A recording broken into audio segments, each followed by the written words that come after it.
Doing it live, you drunk bitch.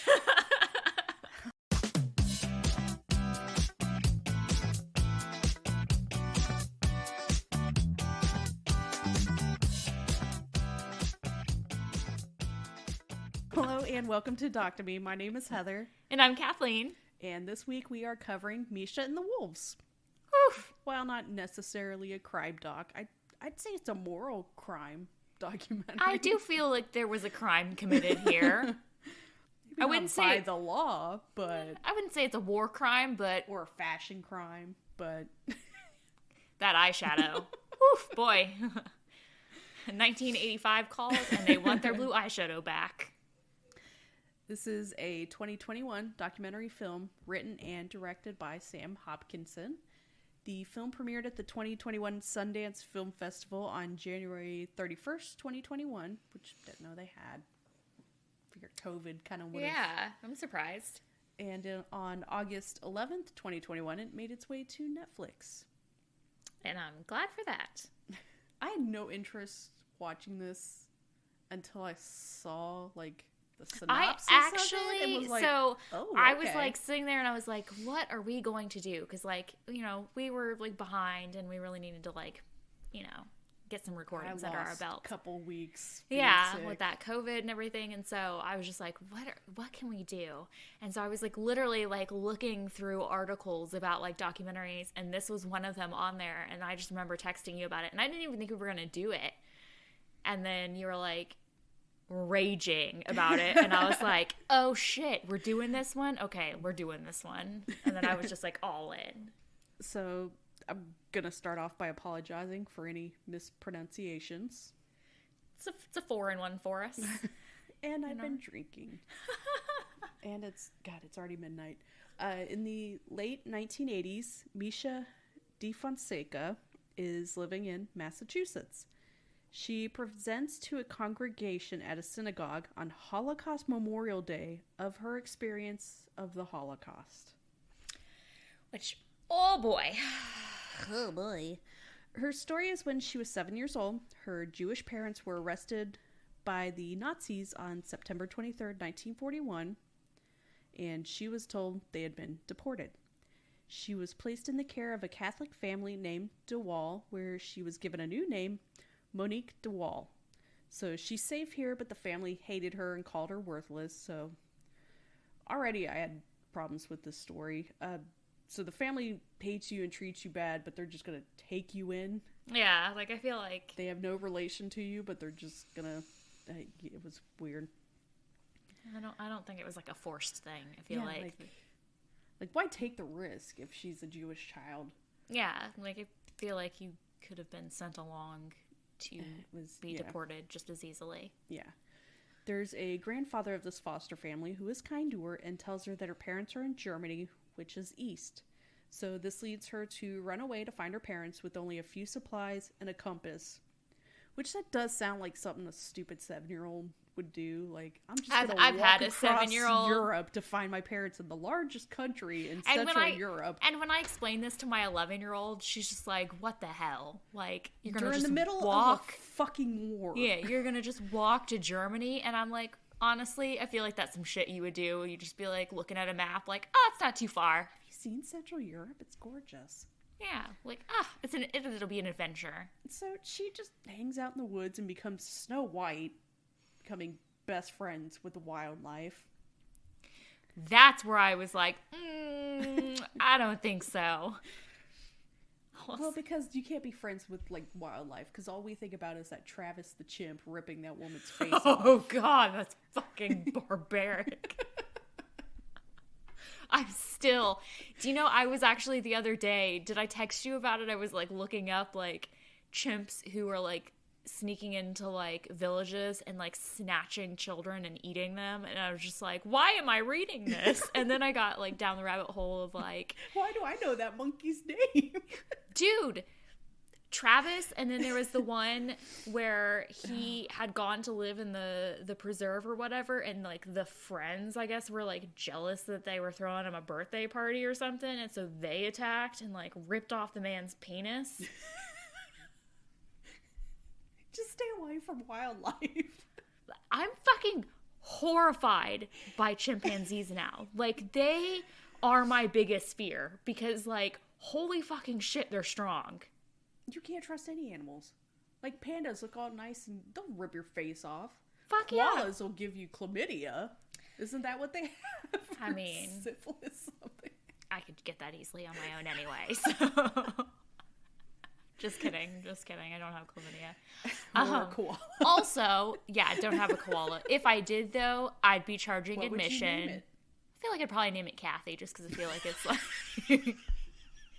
And I don't mean that in like a conceited, like I'd name it after myself, because I really don't. With a K, right? Yeah, Kathy with a K, like the song. You had that locked and loaded. I was ready. Dude, I could tell you what I would name pretty much any fucking animal if I was given it. Like, I am ready at the drop of a hat. Oh my god. I got chicken names. I got a cow name. Like, I'm fucking ready. I want all the animals. What would you name a donkey?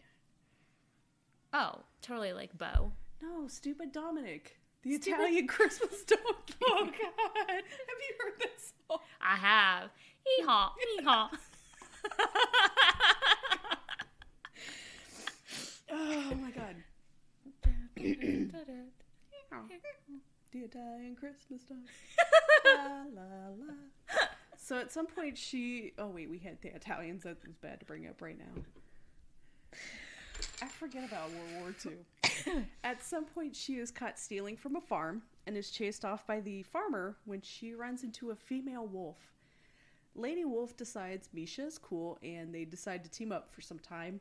They just walk parallel to each other, like, it's just like whatever. Eventually, they come upon a pack and become one big happy family. She's at the bottom of the pack, obviously. And she has to be submissive, but they still leave scraps for her to eat. So she's just surviving off of offal and bugs. Not the best representation of the food pyramid.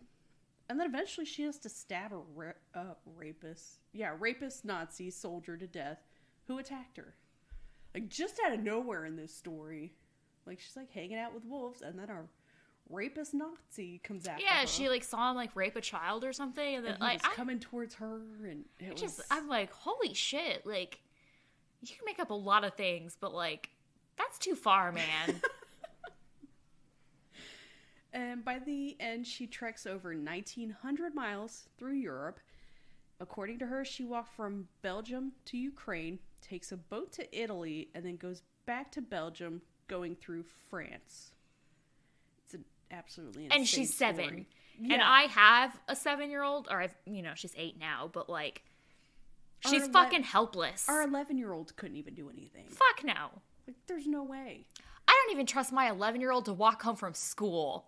And I do, because it's just a straight shot. He's got his cell phone, so I could track him. Mine would find a way to fuck shit up. Like, if we're at the store and I'm like, oh, I forgot something, can you go onto this aisle and get it? No, there's no way I would trust him to do that. No, I'm constantly, like, looking for her. In the early 90s, Jane Daniel has a small publishing company, Mount Ivy Press. Not only does she hear Misha's story, she also hears cha-ching, cha-ching. So she asked Misha if she'll allow her to publish her story. Misha says no for 2 years until she finally relents and agrees. And in April 1997, Misha, a memoir of the Holocaust years, is released, which was co-authored by Vera Lee, who was a friend of Jane. It sells 5,000 copies in the United States, but they managed to sell translation rights all over the world. At one point, Disney wanted to make a movie based on the story, but changed their minds due to legal difficulties. Just the next year, in 1998, Misha and Vera Lee brought a lawsuit against Jane alleging that she didn't market the book properly in the United States and then didn't pay them their share of the international royalties. In 2001, a jury, probably sympathetic to this woman who survived the Holocaust as a child, awards the two of them over $10 million, and a judge later increases the amount to over $32 million. Which is outrageous, because they only sold 5,000 copies in the U.S. Like, with 22.5 going to Misha, along with the book rights, and $11 million to Vera Lee. Which doesn't make sense, because Misha's contract didn't include European print or film rights. And also, she basically, like, you know, she was supposed to go on Oprah and be a part of, like, Oprah's book club. Yeah. And she turned that down, which, like, that was what was going to open the, you know, the sales in the U.S. And, like, when she turned that down, there was no fucking money. Like, if you're not marketing your book, then what is there to sell? So, FYI, over 30,000 copies were sold in France and over 37,000 in Italy alone. French film rights were sold to French Jewish filmmaker Vera Belmont, and Surviving with Wolves opened in Belgium in 2007, which seems a little late in the story when we get into the whole timeline of it, but I'm getting ahead of myself. This is when I get into the Oprah thing. Good. We can't leave Oprah out. No. Anyway, did you expect Oprah to be part of the story at any point? I did not, but I also didn't expect your husband to bring up Oprah that one time, so. That's true. The Oprah show agrees to feature the book as part of Oprah's book club. Misha agrees to do some filming with some wolves. You get a book. And according to Joni Sofran, a wolf expert at Wolf Hollow, Misha fed a wolf named Petro cheese. I didn't even know that they ate cheese. Number one, wolves eat fucking cheese? I feel like they'd be lactose intolerant. Number two, which is the most important, why does the wolf expert have on a turtle necklace? What's up with that bullshit? I feel like she can rescue and be a sanctuary for all animals. No, but her, like, Chiron said wolf expert, and she's got on a turtle necklace. So I'm thinking there's another liar in this story. I think we need to find out more. On Joni. Also, we should go to a wolf sanctuary. That would be so much fucking fun. Did you not hear our whole conversation we had earlier? You don't fuck with wildlife? I'm gonna stay away from the fucking fence. I don't want to go into the enclosure. Especially when we find out what happened with Misha. The next part of the story, the audio doesn't match up. They're playing sound of wolves, like, losing their fucking mind and attacking. Meanwhile, we're told the wolf, like, gently put Misha's head in its jaw for a minute and then let go. And they're all, like, holding their breath. Like, just but they're like, playing what the fuck? Sound of, like, none of that is happening. And then Misha howls, and it leads to all the wolves howling in response, which that makes for great fucking footage for Oprah. All they have left to do is to fly to Chicago for the actual segments, and it's at this time the falling out with Jane starts because of the low book sales. Misha and her husband Maurice are struggling financially, so you would think going on Oprah would be this amazing opportunity to raise book sales. Yeah. But who the fuck doesn't want to go on Oprah? I want to go on Oprah. I don't have shit to talk about, but I want to be on Oprah. But Misha decides to back out and stop cooperating. She backed out of meeting Oprah. That's the biggest red flag. So after this is when the lawsuit shit goes down, and Jane is basically labeled as this monster person who tried to take advantage of a Holocaust survivor. Which, like, that's fucked up, man. It's horrible. Like, you basically are a monster. So Jane decides to go through all her files. She says as sort of a post-mortem of, like, all this fallout. She finds some paperwork filled out by Misha and her date of birth, where she was born, her mother's name, which Misha had stated she had no memory of. But yet all this stuff is filled out. And hadn't Jane never noticed any of this? Yeah, it seemed kind of sus. So Jane's starting to realize if Misha could have lied about something like this, what else could she have lied about? Which is weird because before the book was even published, there were experts who questioned the validity of the story. Like a 7-year-old trekking across. So I feel like maybe Jane is like, her story might be false. So now that I'm screwed over by her, let me look through my documents to try and find proof as revenge instead of like, oh, I stumbled on this information. Yeah, like it kind of seemed That's just suspect. My like, theory. I could see that. Like, you fuck me over, I'm gonna fuck you over. Yeah, you fuck me over. Some people have told me you probably lied about this. Yeah. So now Jane decides she's gonna start a blog chronicalizing her journey of uncovering the truth about Misha's story. Which I'm like, do people still do blogs? Like, is that still a thing? Well, I guess this was like what, 2007, 2000? I don't know. And a genealogist named Sharon Sargent, awesome name. Love it. Stumbles upon this random blog, which I guess happens, and decides to help out. She starts with creating a timeline based on photos of Misha from pictures she used in her book, and discovers the photo of Misha where she claims she's 7. Which I immediately saw that and I was like, okay, guys, like, she's well, in the book, she's like, here's a picture of me at 7, right when I was going to my foster family, and it's clearly a 4-year-old. Yeah, like maybe a 3-year-old, but I like how she's like, 7? That doesn't look like a 7-year-old to me. It's like, it doesn't take a fucking genius. Like, someone who doesn't even know anything about kids would look at that picture and be like, that's not a 7-year-old. No. It's like, that's a kid who still occasionally is shitting their pants. Yes. Fucking like first or second grader, like, no. Yeah, no. So already she's lying about her age because it's clearly a 4-year-old. It's not a 7-year-old. The photo of her foster grandfather, who was supposedly this hardworking farmer, is a picture of this dude with clean-looking hands, and he's dressed to the nines, which is the opposite of what a farmer would look like. Yeah. So then she starts comparing the different books and discovers the name used in the French edition is different from the American edition, the French name being Val and the English de Wall. The lengths these women go through to like uncover the truth is insane. Well, and I could see like the name being different in one version versus another. Like that isn't as suspicious to me, except for the fact that like Val de Wall, it's not that different. Yeah. Like it didn't seem that shocking to me, that part, but then I guess like later on when they discover like why she would have changed it, it made sense. Yes. But like, I mean, the different versions of Harry Potter, like shit's different. Like it's not the Philosopher's Stone. Yeah, like just like shit like that, like it's like so stupid. Like, do you really had to change it? Like, but I feel like if this is an autobiography, though, like your last name would stay the same. Yeah, I don't know.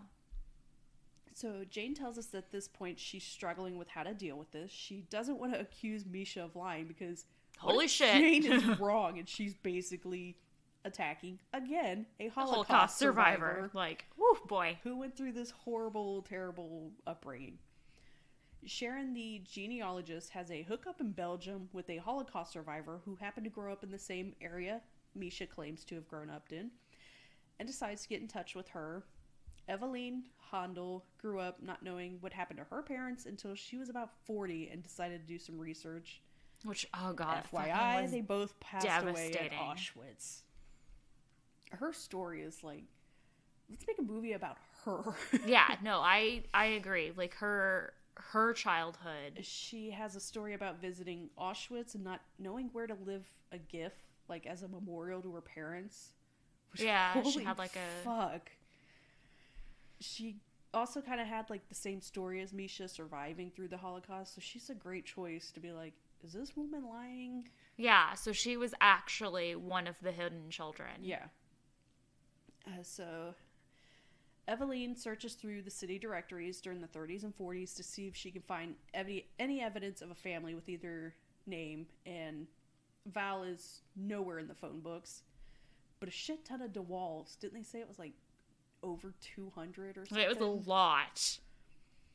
So they realized the French edition might have been released, or they realized the French edition would have been released in Belgium.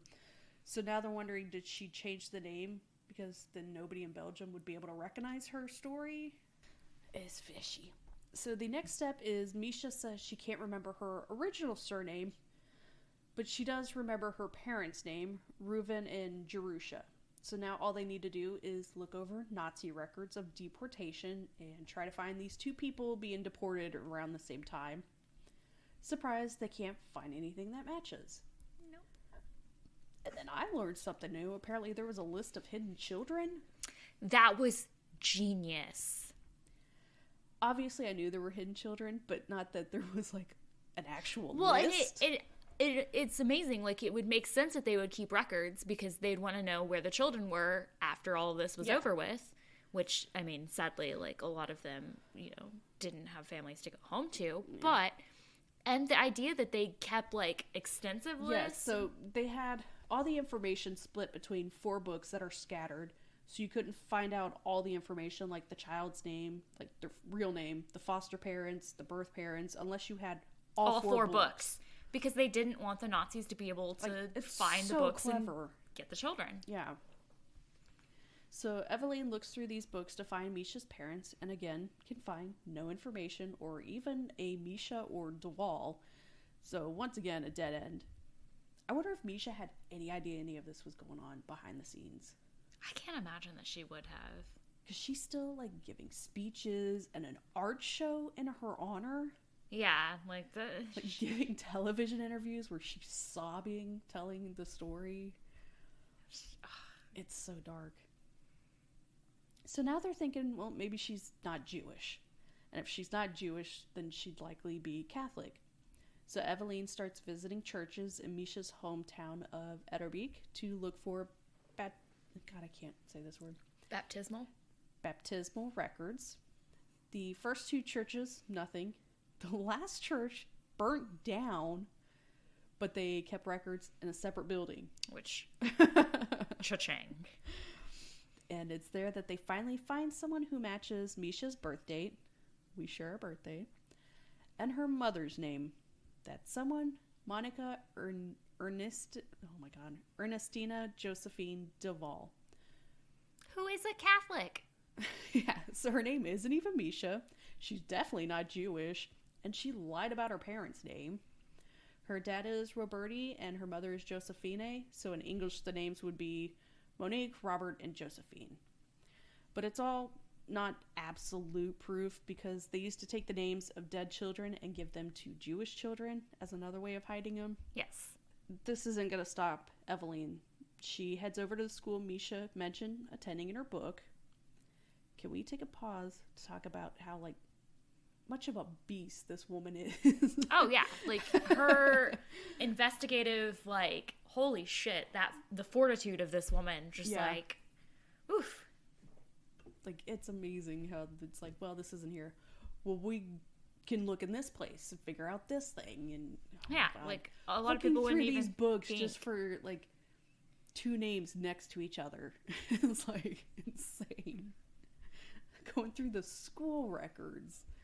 Just, it's amazing. It's so crazy.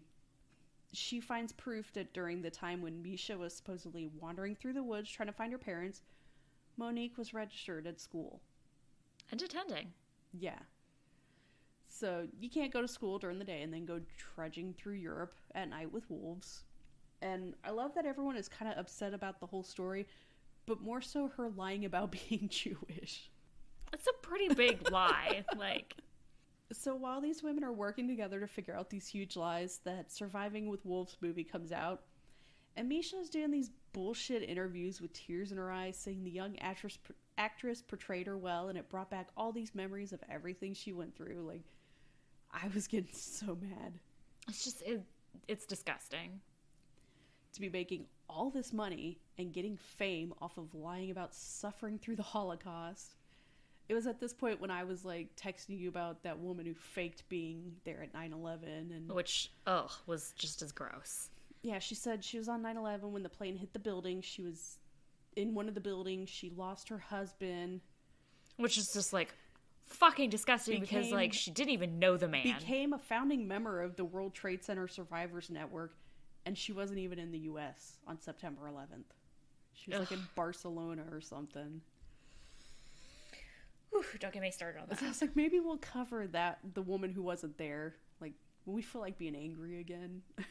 I could go. It's still fresh in my mind. I just watched it. There's just some things you don't lie about.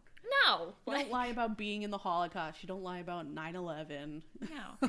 Especially when you consider that, like, you literally could have done all the amazing things that you did and not have to pretend that you were in, like, everyone experienced 9/11 in their own way. Like, everyone was just, like, affected by it, you know, obviously whether you were, like, in it or knew someone in it or We're just watching it on TV. I will never forget that even MTV was showing news footage of the towers. Yeah, it was a big deal for everyone. And it just, the idea that, like, she had to, like, put herself, like, front stage and center, like, just, like, ugh. So Jane has all this information and proof. She goes back to her blog and publishes it. And by the next day, the media has not only picked up the story, they're running with it. And boy, are they. This Belgian journalist named Mark Met Deppen... God, what is his name? Met Deppeningen? God damn it. Mark, with a weird last name. Mark Met Deppeningen. I'm sorry, it's a long name. There's a lot of N's. There's 4 N's in this name. He gets involved and tracks down Misha's aunt, Emma. Emma clearly doesn't have time for Misha's bullshit. No. Almost like she was used to dealing with her lying. She gives the scoop on the real story. Her father, Robert, is very patriotic, and once Belgium becomes occupied, her father joins the resistance.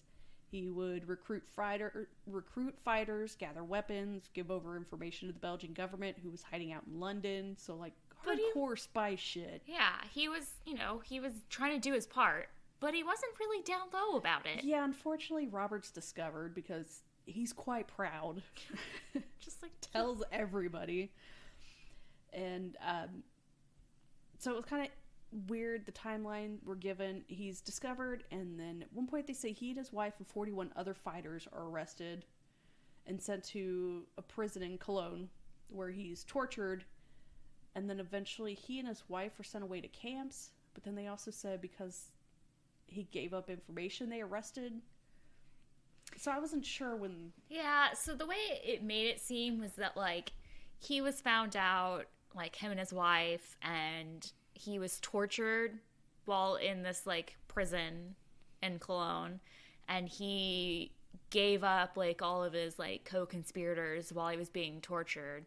And in exchange for the information, he just asked that he see his daughter one last time and that his wife be safe. And instead, they were, like, deported. Yeah, you can't trust Nazis. FYI. Yeah, which, duh. Yeah, they're sent away to camps.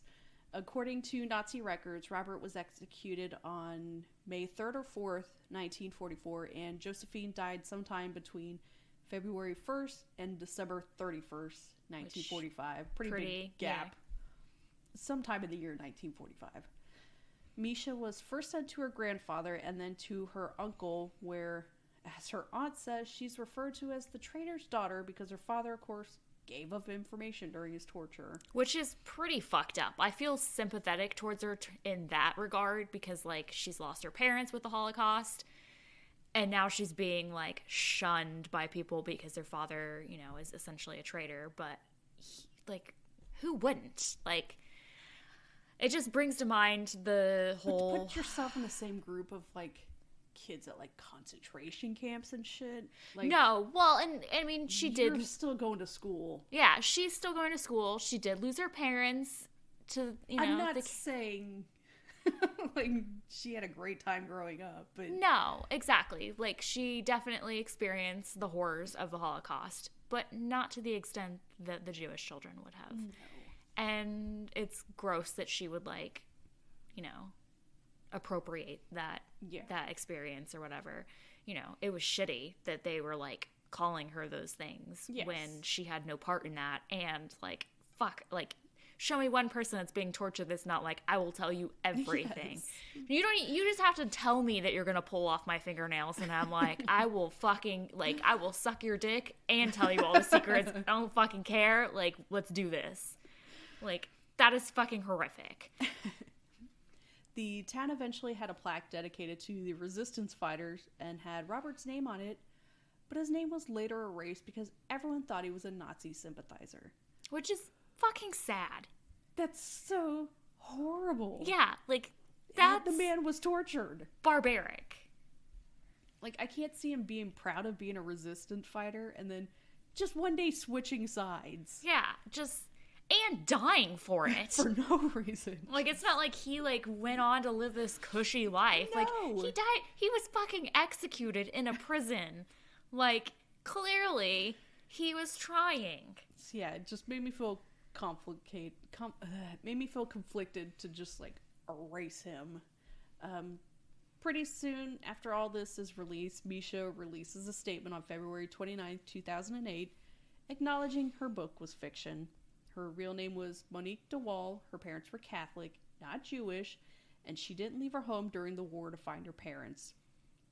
In her statement, she attempts to defend the hoax, claiming that the story of Misha is, quote, not actual reality, but was my reality, my way of surviving, and that there were moments when she, quote, found it difficult to differentiate between what was real and what was part of my imagination. Which is insane. I can see a child making up this, like, fantastical, like, world where, like, no, obviously that, like, your parents are, like, Jewish in the Holocaust or whatever, but like, she's, like, trekking to find them, and How do you she's not know like, if you really hung out with wolves or not? I mean, sometimes I have a dream that my husband's cheating on me, and I wake up pissed off. Like, I can imagine stabbing a rapist Nazi, but to just live in this world where, oh yeah, I hung out with wolves. We all have big dreams, Heather. We all have big dreams. I can sympathize with, like, the idea that as a child she was, like, escaping reality and just imagining, you know, this other situation or whatever where she wasn't the traitor's daughter and, you know, her parents were victims and not, you know, I don't know. I feel pity for her. But the fact that it wasn't until the 90s to when she was like, yeah, I can sell this story, make some money. You're old enough at that point. Like, oh, no, absolutely. You have to know what you're doing. Yeah, no. She's a bad person for what she did. But I just can't help but feel sorry for her, too. But to make the money off of it is when it's like, come on. They interview one of the people who had told Jane, hey, the story doesn't seem true, don't publish a book, which we've already discussed. So to be told by a professor of Holocaust history that the story doesn't make sense and to publish it anyway just shows the greed involved. Oh yeah, like just the idea that this child was living among wolves, like, no. Like, you have to completely suspend just, like, the fact that she can go from this country and this country and this country during the middle of a war and not be discovered. In the middle of winter. Like, trekking. Like, my kid can't even fucking fix her lunch. And this kid's, like, living among wolves in the woods. Like, please. I know that, like, people were different in the 40s. Like, they were a lot more, like, self-sufficient and shit like that. But, like, cut me some slack. Like, so no. It makes more sense that when she loses the lawsuit, suddenly she gets the idea to look into Misha's past. Because she's already been told, like, this story can't be real. Yeah, so she's like, oh, well, let's make this not happen anymore. Oh, I'm not getting any money out of this? Okay, then, yeah. Let's wrap it up. She knows the story wasn't true, wanted revenge, and at least get the lawsuit overturned. But Jane still says in this that she was also tricked by Misha's story. Which doesn't make sense. I want to know why she was going around in, like, a synagogue telling this story. That's where it's so dark. What were you doing in a synagogue? I made to make sure that she's in a synagogue on, like, Holocaust Memorial Day telling this story. You're not even Jewish. She doesn't even go here. Yeah, like... That what? says I'm also, like, on Jane, like, you were told the story doesn't sound plausible from experts, and yet somehow you were tricked into publishing it? At the very least, she's a great storyteller and actress, but yeah, she's a terrible person. Evelyn is the only person I care about in this story, and she had a great quote about Misha. She's both a victim and a villain. Which, yeah, that's true. Misha didn't exactly have the best childhood and yet had to lie and make it sound even worse. It's hard to have any sympathy. There's just some things we've all agreed on as a society you don't lie about. Yeah, just... And if she had just published this as fiction, it's a great story. It really is, yeah. I mean, and there's a lot of fiction around the Holocaust. Like, you don't have to, like, it was sad enough. Yeah. You don't have to, like, make a pretend sad story. Like, a lot of really awful things happened. You don't have to, like, have a fictional awful thing. Say, like, yeah, my parents were murdered by Nazis. I was with these people that didn't really care that much about me, so this is how I imagined what I was going through, and it's still an interesting story. Yeah, totally would have hit the same. In the end, the judgment against Jane was partially overturned. No idea what the new amount was. We still don't know Misha's, like, real story, because almost everyone from the past is dead. She's not really willing to talk about it, so that's just where we are at this point. And this wasn't the only book that was a false Holocaust autobiography. I'm not surprised. I know one of them they figured out, like, right before it went to publishing. I think that was The Painted Bird by Jerzy Kosinski. There's also Angel at the Fence by Herman Rosenblatt. I think that was kind of like where they couple met between the fence and then fell in love, and then once they got out, they got married. I think I've heard of that one. Yeah, not true. Fragments by Benjamin Wilkomirski, and Hannah from Dachau to the Olympics and Beyond by Rosemary Pence. Just like, why? Like, you really, just, what the fuck, why? That's bad. I think another one was on Oprah's book list too, one of these. I don't remember which one it was. I know there was another, like... And then there was that one guy who lied about his drug addiction. All that was also on Oprah's book. Oprah's got to look into this shit. She cannot... She's busy. She's a really busy woman. She cannot vet all of them. She's got the money to pay people to vet this stuff. Wasn't there one where, like, the guy was, like, lying about child abuse? What was that one? I don't remember. It was a long time ago.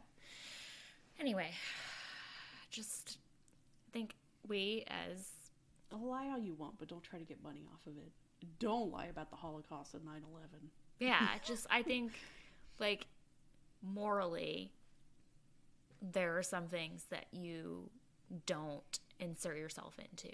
And those are the two, like... You gotta learn to sit honestly, down and like, shut any up. kind of, like, acts of war or, like... Shit we learn about in history class, if it's in a history textbook. Yeah. Don't lie about it. It's just gross. Especially now. The internet. It's like the 9/11 one. I'm like, how did you get away with that for even a week? I'm amazed by that one. Like, I don't understand. She was, like, naming this man that she was supposedly married to, and, like, she had never even met him. How did she get away with that? In the country. That I don't get. The company she said she worked for wasn't even in the towers. Like, no one did any kind of research. At all. Like, I get that, like, you want to believe people when they say something, like, horrible to you, but, like, holy fuck. I don't know. But also, like, I don't believe anyone anymore. Everyone's a damn dirty liar. But it was a good documentary. Like, I definitely, if only for, like, the woman who was, like, actually, you know. Oh, God, she was telling her story of her actual experience as a hidden child. Which, I mean, I think that there's a lot of, like, very interesting information out there about the Holocaust without getting into the lies. Yeah. So let us all learn from our mistakes. Stay away from wolves. Don't trust Nazis. Can wolves eat cheese? Can wolves eat cheese? Let's go feed some wolves some cheese. I just want to see what that's like. Let's find out. Well, let's find out. Science. I wonder what kind of cheese they like. Gouda. Like, are they basic bitches? Do they just like cheddar? Cheese sticks. Kraft singles. They're not monsters. Can we just like throw a can of cheese at them? Just Cheese Whiz. Like what happens? What was that thing where parents are like throwing Kraft cheese slices on their kids' faces? Oh yeah. Oh my god. My kid loves Cheese Whiz. So I'll get his crackers, put them on his tray, get the Cheese Whiz. While I'm spraying it, he like leans forward with his mouth, trying to like get it in his mouth. I'm like, dude. Don't pretend you Like, don't just squeeze don't the cheese feel whiz. good giving him like Cheese Whiz, and he's just like, we don't need the middleman of the cracker. Just pour it in my mouth. No, I mean it's basically, you know, the cracker's just like the delivery system. Just spray that shit. It's like the biggest food group. It's like the top of the pyramid. It's so gross. Just squeeze that shit in there. Anyway, Heather needs to go to sleep. Yeah, let's get out of here. I'm sure I'll wake up in 5 hours for the cheese monster. Cheese? Mommy, I need my Cheese Whiz. Anyway. We'll be back next week for Cheese Whiz. Bye. Bye. Thank you for listening to Doc to Me. The opening music is by Twisterium. For comments or suggestions, we can be reached by email at doctomepod@gmail.com. Find us on Twitter at doctomepod and find a link to our Facebook group in the show notes. Thank you.